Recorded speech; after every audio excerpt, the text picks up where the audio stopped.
the acorn must grow into an oak tree. Just like the caterpillar is going to become a butterfly, our lives and our humanity is constantly seeking to express and to expand into its next expression. But we get to help shape that expression. So I'm curious.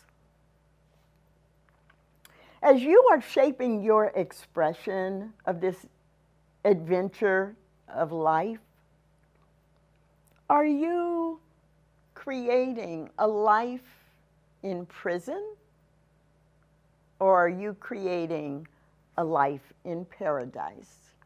Are you creating a life in prison, or are you creating a life in paradise? We get to help shape our adventure.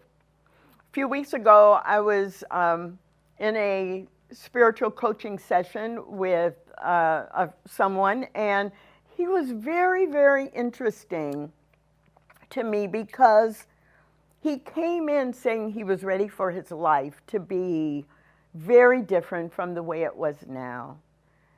And as we talked about what is it that would make his life in his own mind successful or good, what would joy look like and feel like, and what kind of people did he want to have around him? He could describe much of that. At the same time, he would then repeat or say right after that, oh, but that'll never happen. Or, yeah, it'd be really great if this were to be, that's what I see could happen, but I don't know, that might happen for you, but it won't happen for me. Nothing ever works out for me, actually, was what he said. I'm afraid to believe in that because it'll just get taken away from me. We talked about his work and his career, and he said, well, I really like this kind of work, but I don't think I could ever make money, and I have bills to pay.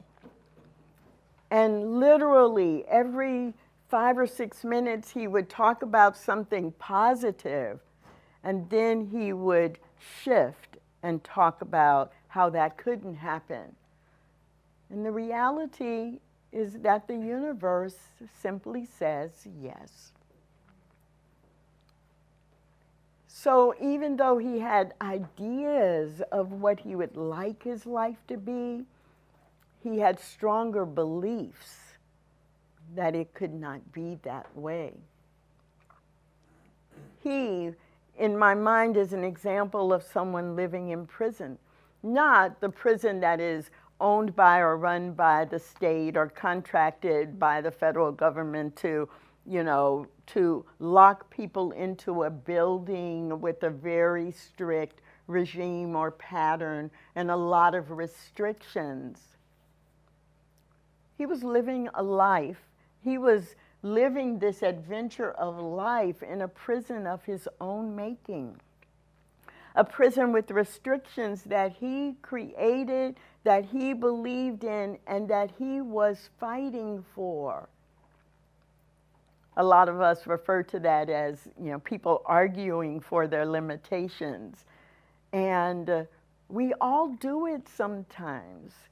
We all forget that we can create something bigger, that we can create something larger. We forget that. And we end up having an adventure of life that is an adventure in prison, and it shrinks us and it makes us feel smaller and smaller until we believe it, and no one else ever has to do or say anything to keep us small.